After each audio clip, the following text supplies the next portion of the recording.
हाँ जी, नमस्कार।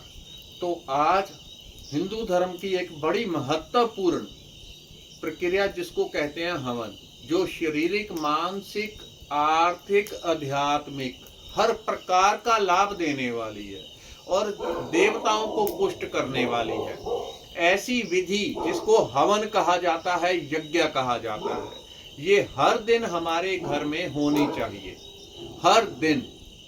तो कैसे इसको करेंगे, इसकी विधि मैं आपको शॉर्ट में बताऊंगा, बिना किसी पंडित के सहायता से आप घर पे खुद कैसे हवन करेंगे वो तरीका आपको बताऊंगा। कोई आपको जरूरत नहीं लंबे चौड़े मंत्रों की या कुछ रोज पंडित जी को बुलाएं। ये दैनिक यज्ञ होगा, हर रोज घर पे करें और इतना आसान कि घी के खाली, ऐसा भी नहीं कि आप हवन सामग्री डालेंगे भर भर के मुठियां, खाली घी की एक बूंद से आहुति हो जाती है और घी का जो है वो श्रेष्ठ कहा गया है। तो वो विधि आपको बताऊंगा। हवन अलग अलग प्रकार से देवी देवताओं के निमित्त आपके इष्ट के अनुसार होते हैं। मैं सिंपल विधि बताता हूं। सबसे पहले एक दीपक जला लिया आपने और यज्ञ कुंड में आपने जो पूजा करनी है भाव से ही कर लें, भगवान को याद करके। उसके बाद एक ज्योति से जला के सबसे पहले इसके अंदर रख दी। अब उदाहरण के लिए जैसे मान लो ये घी की ज्योति है तो मैं इसको यहां से दीपक से जलाऊंगा कि ये साक्षी है दीपक, और यहां से मैं अग्नि ले रहा हूं और यहां से मैं एक ज्योति रख के यहां शुरू करके और यहां भगवान अग्नि नारायण का आवाहन करके उनको प्रणाम करके समिधा लगा दूंगा। अब समिधाएं अलग अलग होती हैं, पलाश, पीपल, खैर, आम की सर्वश्रेष्ठ, खैर, पलाश, पीपल, गूलर, कोई भी बाकी आपको मिल जाए वो चल जाती है। चंदन की, जैसे ये मेरे पास चंदन की है, लेकिन ये नॉर्मल हवन के लिए नहीं होती, ये कुछ विशेष देवताओं के लिए, राहु केतु इत्यादि के देवताओं के लिए होती है। नॉर्मल तो आप कोई भी समिधा जो वैलिड है, नवग्रहों की है, उनमें से कोई भी समिधा ले लो आप, ठीक है। पीपल की मिल जाए। समिधा नहीं होती तो गाय के इस प्रकार के उपले होते हैं, उपले भी आप लगा के अग्नि जला लो। लेकिन एक नियम होता है कि जब आपने ये शुरू कर दिया तो बीच में अग्नि बंद नहीं होनी चाहिए हवन करते हुए, ये बात का ध्यान रखना है। उसके लिए थोड़ा सा घी तेल पास में तैयार रखो, कभी आग कम हो जाए तो जला दो, या कपूर रखो थोड़ा सा, वो डाल दो। शुरुआत कैसे करनी है, सबसे पहले भगवान का आवाहन करना है, अग्नि नारायण का आवाहन करना है। हे भगवान अग्निदेव, ये मेरी आहुति आप, ये भगवान शिव, विष्णु, जिसके भी प्रति, मां लक्ष्मी, दुर्गा के प्रति मैं हवन या जिस जिस देवता के प्रति हवन करने जा रहा हूं, कृपा करके वहां तक आहुतियां पहुंचा दें, उनको प्रार्थना करनी है।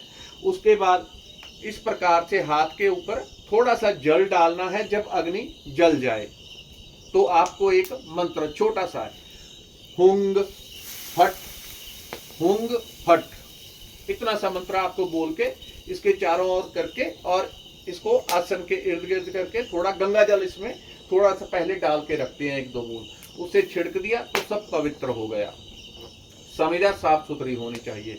तो सबसे पहले जो आपने आहुति देनी है, अगर तो आप हवन सामग्री से कर रहे हैं तो हवन सामग्री से श्रेष्ठ है। तो हवन सामग्री से आहुति भरेंगे।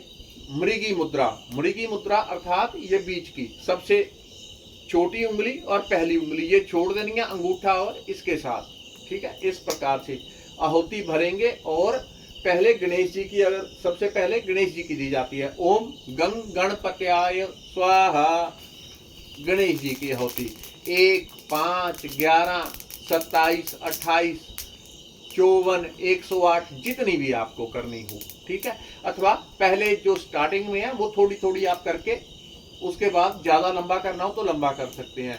अन्यथा आप थोड़ी थोड़ी आहुतियां करके 3-5 आहुति करके भी दैनिक यज्ञ कर सकते हैं। इससे हमारा अग्नि तत्व इतना पुष्ट होता है, कोई नेगेटिविटी, भूत प्रेत घर में हो सब साफ हो जाएगा। क्योंकि हवन जो है क्रिया, ये देवी देवता आएंगे लेने, और जब देवी देवता आएंगे तो भूत प्रेत कोई टिक नहीं सकता आपके घर में।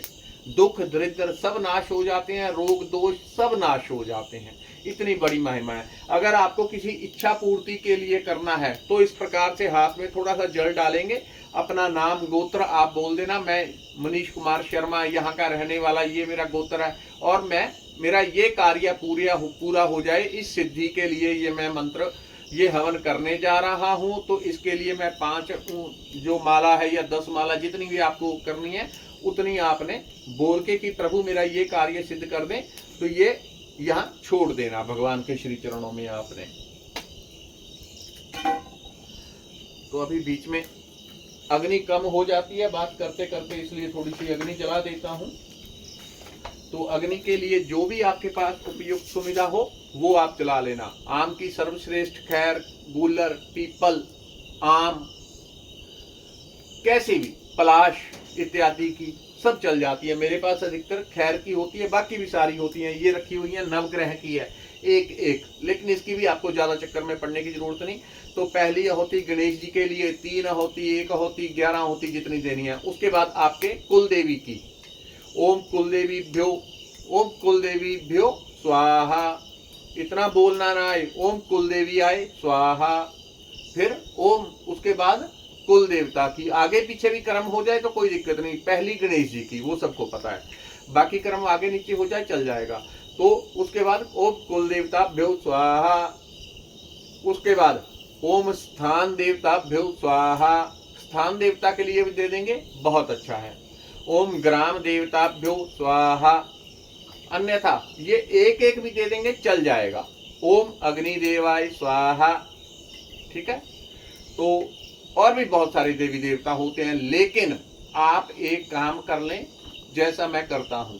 मैं भगवान को साक्षी मान के बोलता हूं कि प्रभु मैं इतनी आहुति दे रहा हूं, जो जो भी मेरे से भूल जाए, मेरे को ना पता चले, आप उन सब देवताओं के पास ये आहुतियां पहुंचा दें।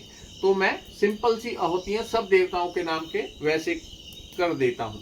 तो वो तरीका आपको बता रहा हूं। तो आपने क्या करना है, जब भी मैं करता हूं तो मैं इसी तरह से, इसको आप हर रोज कर सकते हैं, जितना आपसे हो सके उतना, ठीक है। अगर रोज करेंगे तो आपकी काया ही पलट के रख देगा ये। कैसी भी पुरानी से पुरानी समस्या, आपको संकल्प करके करना है, मेरे ये संकल्प पूरा हो जाए, तो वो काम आपका निश्चित रूप से हो जाएगा संकल्प करने से। अगर बिना संकल्प के करेंगे तो फिर वो आपका परमार्थ सिद्ध करता है। ये हवन की महिमा है। अगर आप संकल्प करके करते हैं कि मेरा ये संकल्प, इस प्रकार से घी डाल के रख लिया, कभी डालते, मान लो आप घी से कर रहे हैं और बीच में अग्नि कम हो जाए, थोड़ा सा घी डाल दें। अब पहली आहुति गणेश जी की, फिर कुलदेवी की, कुल देवता की, उसके बाद ग्राम देवता, स्थान देवता और नवग्रह देवता। नवग्रहों के अलग अलग मंत्र होते हैं। आपको किसी विशेष देवता का करना है, आज गुरुवार है तो ओम, चलो उसको छोड़ो, आप जो भी, वो आपको नेट से मिल जाएंगे, मैं बताऊंगा तो लंबी हो जाएगी वीडियो।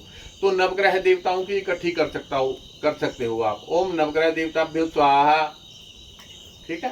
तो नवग्रह, उसके बाद जो भी देवी देवता की आपने आहुति देनी है, आपको हवन सामग्री से देनी है, घी से देनी है, दूर्वा से भी होती है।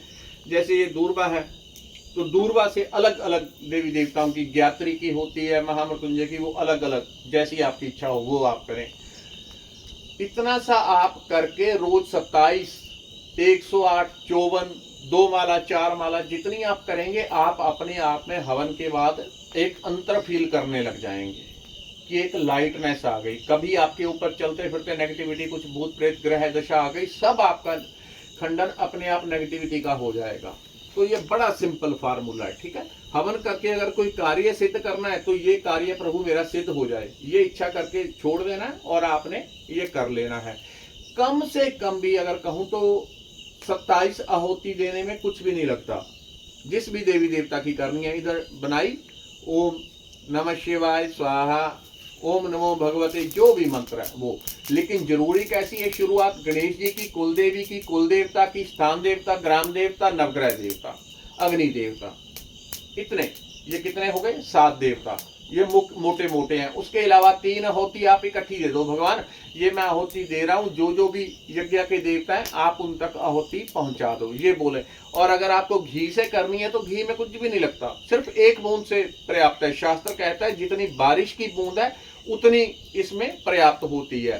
तो छोटा सा आपका ये तांबे का अथवा आम का बना होता है, तो इससे ओम नमो भगवते वासुदेवाय स्वाहा, 1 बूंद, सिर्फ 1 बूंद से, और इतना तो कोई भी गरीब से करीब कर लेगा, 5 रुपए भी नहीं लगेंगे। लेकिन अगर आप नित्य करेंगे तो जीवन पलट जाएगा। और ये ऐसी चीज है हर व्यक्ति को हर हाल में करनी चाहिए। हवन एक ऐसी चीज है आने वाले समय की पहले सूचना आपको दे देगा। आगे खराब है तो उसको काट भी देगा। अगर कोई नेगेटिविटी कुछ बुरी चीज आपके साथ होने वाली है घटित, देवी देवता हर रोज घर पे आते हैं, वो आने वाली समस्या को पहले ही मिनिमाइज कर देंगे। इतनी पावरफुल टेक्निक है। तो इसको दिन में रात में अलग अलग टाइम पे किया जाता है। रात्रि में करते हैं तो ये पाप नाशक होता है अलग अलग टाइम पे। जैसे किसी को पुत्र प्राप्ति की इच्छा है तो संध्या का समय, जैसे 3 बजे का समय वो पुत्र प्राप्ति का, सुबह का ब्रह्म प्राप्ति का, इस अलग अलग टाइम पे। लेकिन आपको जब सुबह शाम दोपहर जब टाइम मिलता है आप तब कर लें हवन। और हवन की एक खासियत है कि जिस देवी देवता के नाम से हम आहुति देते हैं, इसकी आहुति उसी तक पहुंचती है। और जब उठना है आपको इस प्रकार से, जब उठना है तो किसी भी चीज से थोड़ा सा इसको धक्का देना है। इस प्रकार से हवन कुंड को थोड़ा सा आगे कर देना है। या हवन कुंड अगर आपने दूसरा बना रखा है मिट्टी का या रेत के ऊपर कर रहे हैं तो ऐसे हाथ लगा के गच्छ गच्छ गच्छ 3 बार आपने ये कर देना है। जाते हुए अपनी जो भी प्रार्थना है हवन करने के बाद वो देवी देवता को बोल के गच्छ अर्थात अब आप अपने लोग को जाएं, ऐसा हम विनय करते हैं। ये करके आप कर दें तो देवी देवता चले जाते हैं। उसके बाद आप उठ जाएं। तो हवन के ऊपर बड़ी सिंपल और सादी, बिल्कुल सिंपल तरीके से ये हवन करने की विधि थी। धन्यवाद, नमस्कार।